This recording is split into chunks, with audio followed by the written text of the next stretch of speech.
Hello friends, I am Krishna from OpenToonz. আজকে আমরা কি ফ্রেম অ্যানিমেশন সম্বন্ধে জানবো।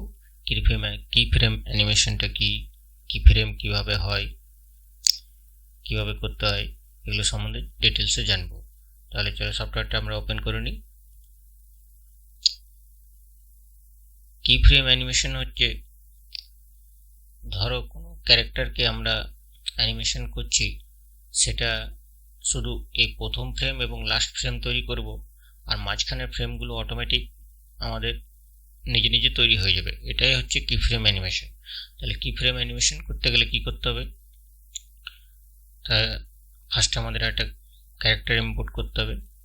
তাহলে আমরা একটা ফার্স্টে ক্যারেক্টার ইম্পোর্ট করে নিই। এখানে আমাদের ক্যারেক্টার রাখা আছে, এই ক্যারেক্টারটা আমরা ইম্পোর্ট করে নিচ্ছি।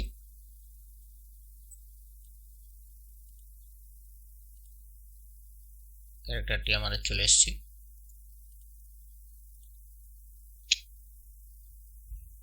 এইবারে এটাকে আমাদের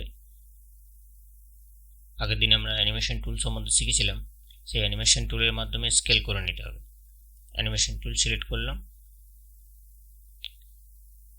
লেফট ক্লিক করে এখানে স্কেল সিলেক্ট করে নিলাম, লেফট ক্লিক প্রেস করে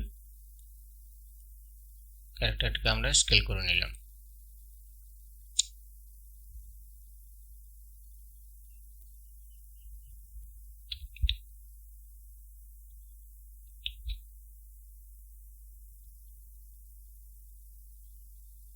এরপর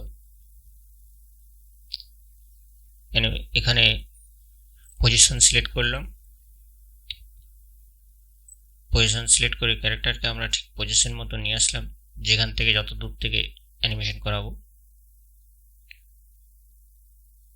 ধরলাম আমরা ব্যাকগ্রাউন্ডের বাইরে রাখলাম, ব্যাকগ্রাউন্ডের বাইরে থেকে ক্যারেক্টারটা ক্যামেরা ভিউর মধ্যে আসবে এবং বেরিয়ে চলে যাবে। এটাই আমরা অ্যানিমেশন করাবো।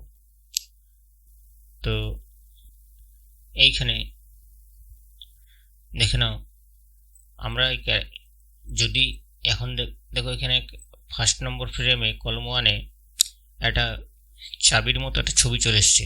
এই চাবির মতো ছবিটা যদি না আসে তাহলে কি করব, ক্যারেক্টারটাকে একটু নড়ালেই আমাদের এই চাবির মতো ছবিটা চলে আসবে। এই ফার্স্ট ফ্রেমে আমরা ক্যারেক্টারটাকে এখানে রেখেছি। এবারে ধরে নাও আমরা অ্যানিমেশনটা 24 ফ্রেমে 1 সেকেন্ডের ভিডিও পাবো, তো আমরা মোটামুটি 3 সেকেন্ডের ভিডিও আমরা বানিয়ে নেব। 3 সেকেন্ডের ভিডিও বানাতে গেলে আমাদের ক্যারেক্টারটাকে কি করতে হবে, 72 ফ্রেম পর্যন্ত এক্সটেনশন করতে হবে। তাহলে আমরা এই ফার্স্ট কলম 1-এর যে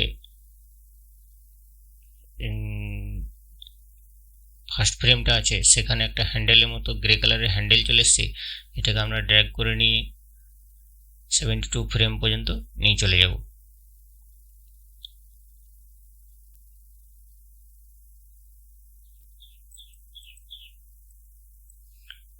ফ্রেম চলে এলো। দেখে নাও মাঝখানে কিন্তু কোনো কি ফ্রেম আসেনি, শুধু ফার্স্ট ফ্রেমই কি এসছে। এবারে লাস্ট ফ্রেমে আমি সিলেক্ট করলাম, দেখে নাও এখানে কিন্তু কোনো কি নেই। ঠিক আছে, এরপর আমরা লাস্ট ফ্রেম সিলেক্ট করে নিলাম। এরপর আমরা ক্যারেক্টারটাকে অ্যানিমেশন টুল সিলেক্ট করানো আছে, পজিশন সিলেক্ট করানো আছে। এবার ক্যারেক্টারটাকে আমরা ড্র্যাগ করে নিয়ে একদম বাইরে সেট করে নিলাম, বাইরে পজিশন করে নিলাম। দেখো ক্যারেক্টারটা নড়ানোর সঙ্গে সঙ্গে কিন্তু একটা চাবি ছবি চলে এসছে এবং মাঝখানে একটা লাইন চলে এসছে। মানে কি, এই ক্যারেক্টারটার পুরো ফ্রেমটা আমাদের কিন্তু তৈরি হয়ে গেছে অটোমেটিক। এটাই হচ্ছে কি ফ্রেম অ্যানিমেশন। এবার আমরা এটাকে প্লে করে দেখে নিতে পারি। তাহলে এটাকে আমরা এবারে প্লে করে দেখে নেব যে আমাদের অ্যানিমেশনটা কেমন হয়েছে। দেখে নাও ক্যারেক্টারটা ব্যাকগ্রাউন্ডের বাইরে থেকে আসছে, দিয়ে চলে যাচ্ছে। এবার আমরা এটাকে ভিডিও রেন্ডার করতে গেলে কি টাইপের ভিডিও পাবো আমরা, সেটা আমরা দেখতে গেলে কিন্তু প্রিভিউ মোডে আমাদের চেক করে নিতে হবে। দেখে নাও প্রিভিউ মোড মানে আমরা যতটুকু ভিডিওটা আমরা পাবো, সেই ভিডিওটার ছবিটা আমরা এখানে পাবো, দেখতে পাচ্ছি। এবার এটাকে রেন্ডার করে নিচ্ছি। রেন্ডার করার সময় এটা স্লো মোশনে চলে। রেন্ডার হয়ে গেল।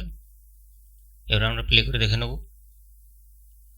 দেখো ব্যাকগ্রাউন্ডের বাইরে থেকে ক্যারেক্টারটা আসছে, দি ব্যাকগ্রাউন্ডের বাইরে বেরিয়ে চলে যাচ্ছে। এটা হচ্ছে কি ফ্রেম অ্যানিমেশন। তো কি ফ্রেম অ্যানিমেশন আমাদের খুবই কাজে লাগে। এটা তোমরা ভালো করে প্র্যাকটিস করো। আজকে আর বেশি কিছু শেখাবো না, আজ কি ফ্রেম অ্যানিমেশনটাই বলার ছিল। দেখা হবে নেক্সট ভিডিওতে। Bye bye.